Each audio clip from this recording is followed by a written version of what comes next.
നമസ്കാരം. കാസർഗോഡ് റിയാസ് മൗലവി വധക്കേസിലെ പ്രതികളെ വെറുതെ വിട്ട വിചാരണ കോടതി നടപടിക്കെതിരെ സർക്കാർ നൽകിയ അപ്പീൽ ഹൈക്കോടതി ഫയലിൽ സ്വീകരിച്ചു. 3 പ്രതികൾക്കും ഹൈക്കോടതി നോട്ടീസ് അയച്ചു. പ്രതികൾ പാസ്പോർട്ട് കെട്ടിവെക്കണമെന്നും വിചാരണ കോടതിയുടെ പരിധി വിട്ട് പോകരുതെന്നും നിർദ്ദേശമുണ്ട്. വേനലവധിക്ക് ശേഷം കോടതി ചേരുമ്പോൾ കേസ് വീണ്ടും പരിഗണിക്കും. പ്രതികൾക്കെതിരെ ശക്തമായ തെളിവുണ്ടെന്ന് സർക്കാർ ഹൈക്കോടതിയിൽ പറഞ്ഞു. ഈ തെളിവുകൾ പരിശോധിക്കുന്നതിൽ വിചാരണ കോടതി പരാജയപ്പെട്ടു. പ്രതികൾ കഴിഞ്ഞ 7 വർഷമായി ജയിലിൽ തന്നെയായിരുന്നു. ഇവർക്കെതിരെയുള്ള തെളിവുകൾ ശക്തമായിരുന്നതിനാലാണ് ഇതെന്നും സർക്കാർ അപ്പീലിൽ പറയുന്നു. റിയാസ് മൗലവി വധക്കേസിൽ വിധി പറഞ്ഞ ജഡ്ജിയുടെ സ്ഥലമാറ്റത്തിൽ മുൻമന്ത്രിയും ഇടതുപക്ഷ നേതാവുമായ KT ജലീൽ പ്രതികരിച്ചു. ഭീരുക്കളാണ് ഒളിച്ചോടുകയെന്നും ചെയ്തത് സത്യമെങ്കിൽ ആരെ ഭയപ്പെടാനാണെന്നും KT ജലീൽ ഫേസ്ബുക്കിൽ കുറിച്ചു. മനസാക്ഷിക്കുത്ത് തോന്നിത്തുടങ്ങിയാൽ പിന്നെ നിൽക്കപ്രതി ഉണ്ടാവില്ലെന്നും അത് കൊച്ചിയിലായാലും കൊയിലാണ്ടിയിലായാലും എന്നാണ് കുറിപ്പ്. റിയാസ് മൗലവി വധക്കേസിൽ അദ്ദേഹത്തിന്റെ കുടുംബത്തിനായി വാദിച്ച അഡ്വക്കേറ്റ് C. ഷുക്കൂർ പങ്കുവച്ച ഫേസ്ബുക്ക് പോസ്റ്റിന്റെ സ്ക്രീൻഷോട്ടിനൊപ്പമാണ് ജലീലിന്റെ പ്രതികരണം. സാധാരണ കോടതികളിൽ ജുഡീഷ്യൽ ഓഫീസർമാർക്ക് ട്രാൻസ്ഫർ ഉണ്ടാവുക മെയ് മാസം സമ്മർ അവധിക്ക് ശേഷമാണ്.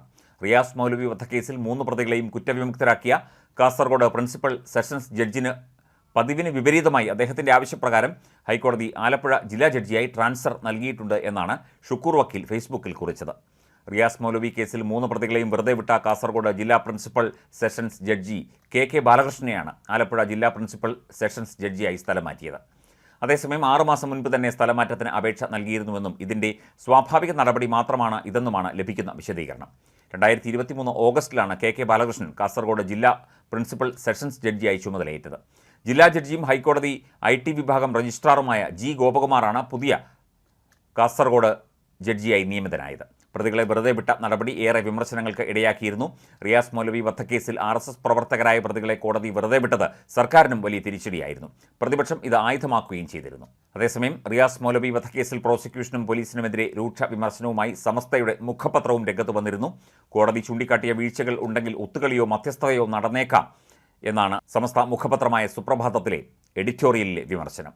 ഇടത് സർക്കാരിന് ലോക്സഭാ തെരഞ്ഞെടുപ്പ് പ്രചരണ കാലത്ത് വലിയ തിരിച്ചടിയാകും ഈ ലേഖനം എന്നും വിലയിരുത്തപ്പെട്ടിരുന്നു.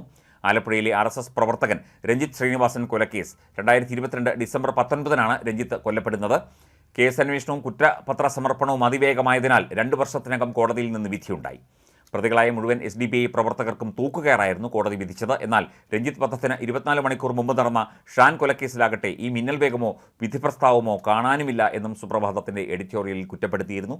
കാരണം ഷാൻ വധക്കേസിൽ പ്രതിപട്ടികയിലുള്ളത് RSSകാരാണ് എന്നതുകൊണ്ട് തന്നെ എന്നാണ് സുപ്രഭാതം പറഞ്ഞത്.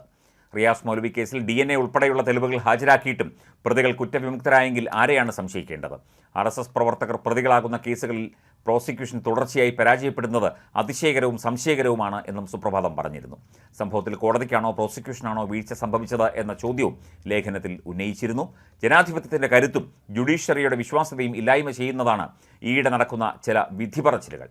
പോലീസ് നീതി നിർവഹണ സംവിധാനങ്ങളെ കണ്ണടച്ച് വിശ്വസിക്കേണ്ട എന്നാണ് മൗലവി കേസ് വിധി നമ്മോട് പറയുന്നത് എന്നും സമസ്ത മുഖപത്രത്തിൽ പറഞ്ഞിരുന്നു.